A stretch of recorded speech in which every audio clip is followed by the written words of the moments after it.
Outro. জীবনের প্রতিটি পদক্ষেপে আমরা যখন কেরিয়ার আর ব্যক্তিগত সাফল্যের পেছনে ছুটছি তখন প্রকৃত প্রশান্তি ঠিক কোথায় লুকিয়ে থাকে। আজ আমাদের প্রিয় মোটিভেশনাল রাইটার বিল্লাল রাজু তার লেখনীর মাধ্যমে তুলে ধরেছেন সংসার, ধর্মকর্ম এবং আধ্যাত্মিকতার এক অপূর্ব সমন্বয়। চলুন পড়ে দেখি আজকের বিশেষ গল্পটি। মূল বিষয়বস্তু: ধর্ম কর্ম।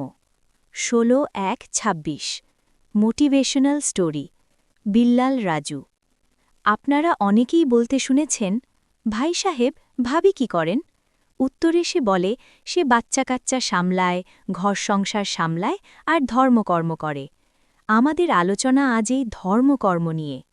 স্ত্রী ধর্মকর্ম করে, আসলে লাভ তারই হচ্ছে। সে ধর্মকর্ম ঠিকভাবে করার কারণে তার ইনার পিস ভালো থাকে, মাইন্ডফুলনেস থাকে। বড় কথাটি হল, তার আত্মায় শান্তি থাকে, মন ফ্রেশ ও স্থির থাকে, শান্তিতে থাকে। আর যিনি স্বামীকে বোঝাচ্ছি, নিজে চেক করুন আপনি ডিস্টার্বড হলেন কিনা, প্রোডাক্ট ডেলিভারি হলো কিনা, অফিসে কর্পোরেট পলিটিক্স করে প্রমোশন নেওয়া যায় কিনা। এই নানান প্যারা আর অস্থিরতার ভিড়ে মহান আল্লাহকে স্মরণ সময় হয়ে ওঠে না, তাই তিনি মানসিক শান্তিতে থাকায় ব্যর্থ হন।